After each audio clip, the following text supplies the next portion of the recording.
out the details for a few minutes more before the woman exited, leaving the man alone.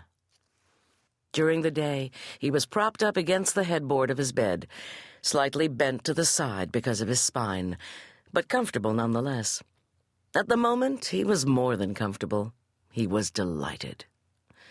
It would be a marriage of convenience, but there was another truth involved, one that he would never let her know. For the time he had left, he would know that she would be by his side. But that wasn't what caused him to sigh with a deep contentment. That came from another fact. He was going to marry the woman he had loved for years. Chapter 1. Tucker Mills, Massachusetts, 1840. Reese Kingsley stood in her bedroom and studied her shape in the tall mirror. Since she didn't carry extra weight, her protruding abdomen had been obvious in her 2nd month. Now, in her 4th month, she was beginning to look as though she might be carrying twins. She wasn't. She was sure of that. But the fact that her spouse was the size of a small mountain could explain the additional inches around her middle. As though thinking of him might make him appear, Connor Kingsley came to the door, looking for her. "Back in front of the mirror?" he teased quietly, which was his way.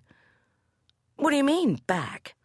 Reese turned her back on her reflection, working to look innocent. "I saw you in this same spot a few mornings ago," Connor answered, slipping his arms around her. "I'm sure you mistook me for someone else," she said. "I can see how that might happen." Connor went along as soon as he'd kissed her nose. "There are so many expectant women moving around this house." Reese smiled into his eyes, her own voice whispering that she loved him just before she slipped her arms around his neck. For a time, the two were in a world of their own, up to the moment when Connor's stomach rumbled. "Oh, my," Reese laughed. "I think I'd better get to the kitchen." "Troy started the coffee," Connor volunteered, referring to his business partner, who also lived with them. "If I wait long enough, will he start breakfast, too?" With a soft laugh and an arm around his wife, Connor moved them to the door. It was time to head downstairs to start the day. Maddie Randall held her small daughter lengthwise in her lap, bending slightly to speak into her small face. 3-month-old Valerie Randall smiled into her mother's eyes, not even remembering she was hungry. "You slept almost all night," Maddie congratulated her. "Didn't that feel nice? So much better than waking up before morning." Valerie smiled as though she'd helped out on purpose, and Maddie laughed in delight, scooping her close to kiss her tiny cheek. This was the way Jace Randall, proud husband and father, found them. "Well, good morning," he greeted, having just come downstairs. "You two are up early." "Yes, but not in the night, so we feel very rested." Jace bent and kissed Maddie, and then spoke to his daughter. "Val, tell your mother that you sleep through every night," he teased. "I never hear you, so you must not be waking up." Valerie gave another smile that assured her parents she was brilliantly taking in every word, and Jace, unable to keep his distance, took her in his arms. "Very soon now she'll figure out she's hungry," Maddie said, moving toward the stairs. "But I'm going to get dressed anyway." "We'll be just fine," Jace assured her, eyes still on the small bundle in his arms. Valerie was beginning to be quite distressed by the time Maddie came back down, but Jace only spoke softly into his daughter's crumpled face before handing her off when his wife made her appearance. Pastor Douglas Muldoon was sitting at the desk in his study, head bent over his Bible, when he heard the door. He looked up to see what looked like his wife's hand, but she didn't enter. Instead, it opened just enough to admit 15-month-old Jeffrey, who giggled and ran when he spotted his father and found himself scooped up into Douglas's arms. "How's my Jeff?" Douglas asked, pressing a kiss to his soft round cheek. The little boy hunched his shoulders with delight, smiling into his father's face. Douglas turned with the little boy to speak to Allison, his wife. "He was missing you," she informed him. "How could you tell?" "He goes to your chair at the dining table and tries to talk to you." Douglas laughed, and Geoffrey put his head on his father's shoulder. Douglas knew he wouldn't get any work done this way, but at the moment, it didn't matter. "How's your day going?" he asked of Allison. "I keep getting distracted." "By Jeff?" "Yes, and the garden. I think I put too much on my list." "Where's Hillary?" he asked about their daughter. "She's at Opal Berglund's, helping clean up after their kitchen fire." "It was kind of her to go." "Yes, it was, but I admit that I had big plans for the day." Douglas caught it then, his wife's oh-so-subtle attempt to get him to watch Geoffrey for a time. Douglas tried not to smile, but it wasn't going very well. Allison saw the smile that crept into his eyes and had to fight her own grin. "I have a sermon to prepare," he tried. "It's only Wednesday, and you've been working so hard on this subject, you know it backward and forward." "Nothing much gets by you, does it?" "Not when I'm trying to get into the garden," she answered with a coaxing smile. Douglas shook his head in mock exasperation and agreed.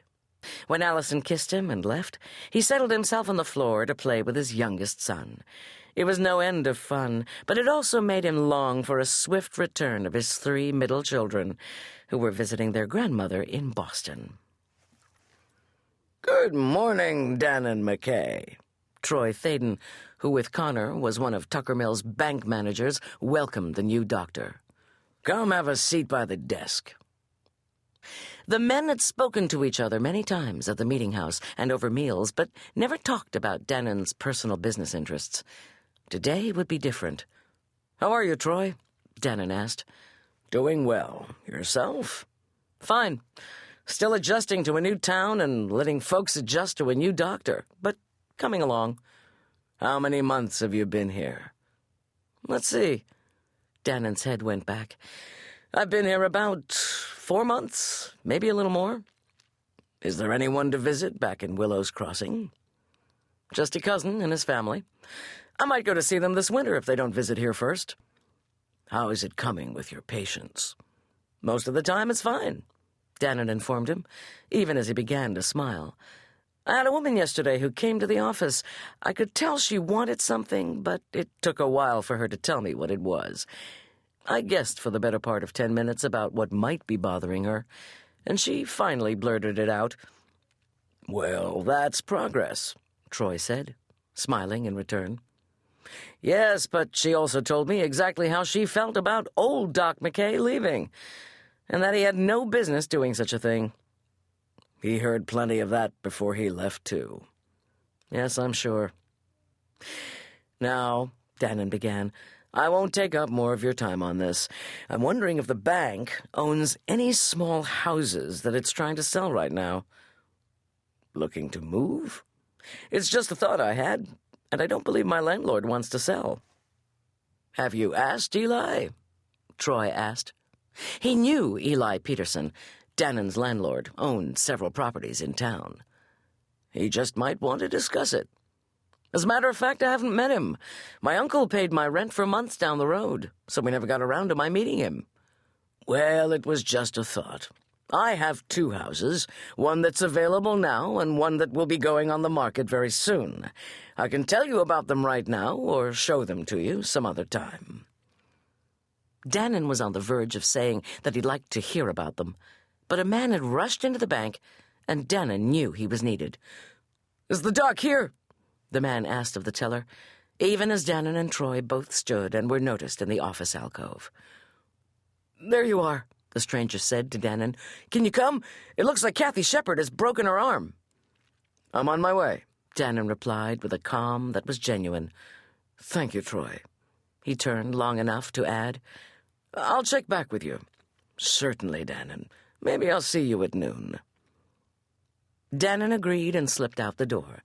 Troy and the bank teller, Mr. Leffler, walked to the front windows. They didn't speak, but their eyes were directed down the green toward the Shepard home and store, their hearts wondering how the accident had happened. "Hold still, Kathy," Doyle Shepard cautioned his